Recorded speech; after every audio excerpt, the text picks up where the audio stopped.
Hello বন্ধুরা, আজকে নতুন ভিডিও নিয়ে এসেছি। তো চিংড়ি মাছ আছে মালাইকারি করবো। দেখুন চিংড়ি মাছের সাইজগুলো এরকম বড় বড় সাইজের। তো তেলটা গরম হয়ে গেছে, আমি তার মধ্যে চিংড়ি মাছগুলো দিয়ে দেবো।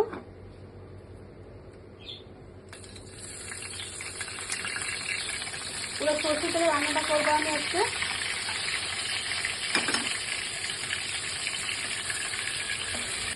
দেখুন চিংড়ি মাছগুলো ভাজা হয়ে গেছে, তো আমি এগুলো এক একে তুলে নিচ্ছি।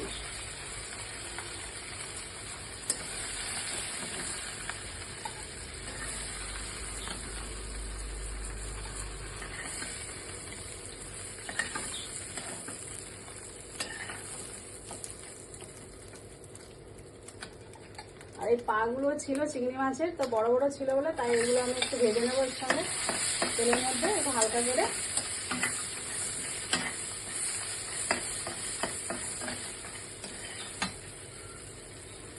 এটাকে আমি তুলে নিচ্ছি।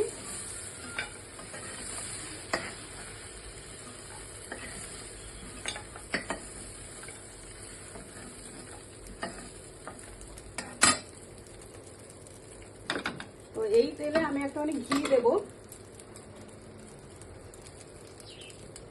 1 চামচ মতন ঘি দিয়ে দিলাম আমি। আর এর মধ্যে আমি ফোড়ন দেবো, একটু জিরে রেখেছি, শুকনো লঙ্কা 2টো রেখেছি, তেজপাতা, আর এখানে গরম মশলা, এলাচ আছে 2টো, লবঙ্গ আর দারচিনি, এটা দিয়ে দিচ্ছি আমি ফোড়ন।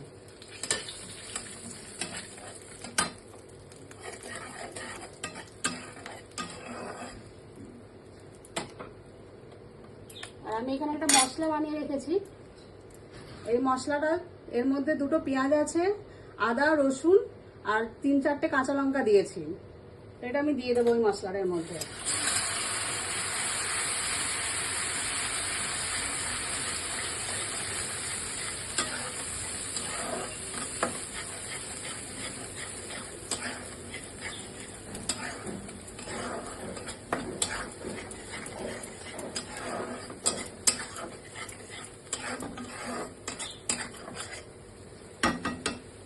এর মধ্যে আমি হলুদ আর এটা লঙ্কা গুঁড়ো একটু মাখিয়ে রেখেছি গরম জলে, তো এইটার পেস্টটা দিয়ে দেবো।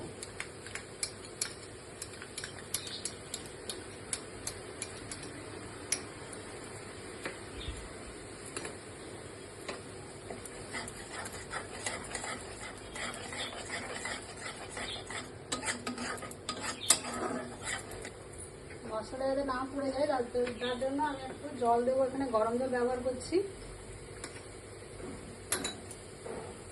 গরম জল একটু দিয়ে দিচ্ছি।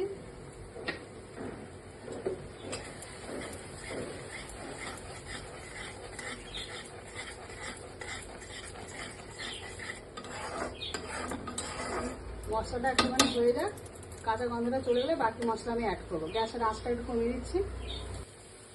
দেখুন মশলাটা হয়ে গেছে, তো এর সঙ্গে আমি একটা ভাজা মশলা অ্যাড করবো, বাড়িতেই বানানো আমার ভাজা মশলা। এর মধ্যে জিরে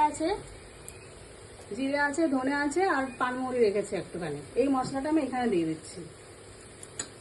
এটা শুকনো কলাই ভেজে আমি এটাকে মিক্সিতে একটুখানি পেস্ট করে নিয়েছি।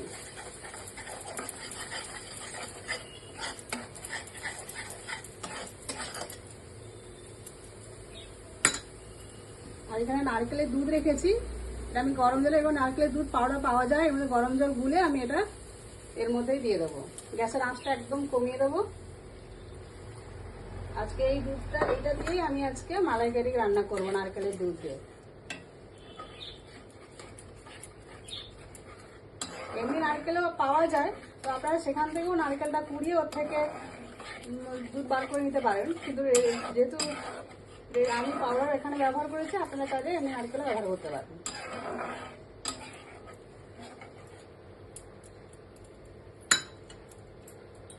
তো এখানে আমি একটু নুন অ্যাড করবো, স্বাদ মতন একটু নুন দিয়ে দিচ্ছি।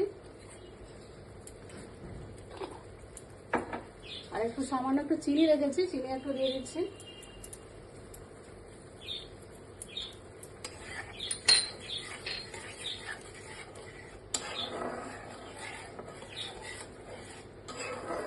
ফুটে উঠলে আমি মাছগুলো দিয়ে দেবো।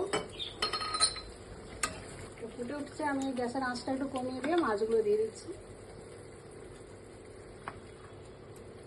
আর আপনি এটা এর থেকে ছোট সাইজের চিংড়িটাও করতে পারেন। আর এই পাগুলো আমি দিয়ে দেবো এখানটায়। এই ভাজার যে তেলটা আছে এটা দিয়ে দেবো।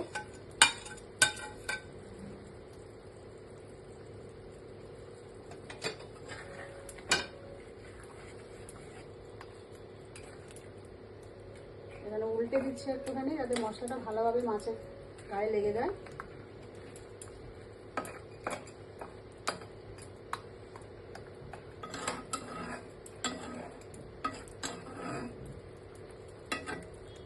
গ্যাসের আঁচটা বাড়িয়ে দেবো, একটুখানি ফুটবে মাছটা।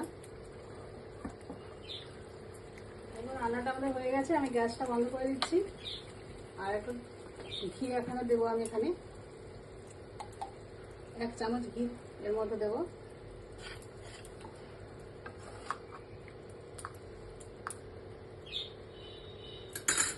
তবে একটা পাত্রে তুলে নিচ্ছি।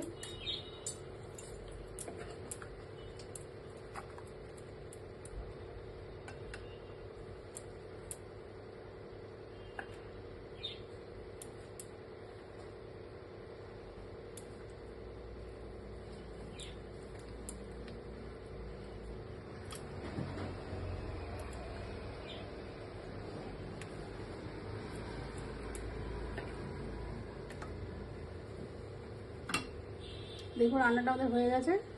যদি ভিডিওটা ভালো লেগে থাকে তো লাইক করবেন, শেয়ার করবেন আর কমেন্ট করতে ভুলবেন না। আর এটা গরম গরম ভাতের সঙ্গে খাবেন, খুব ভালো লাগবে।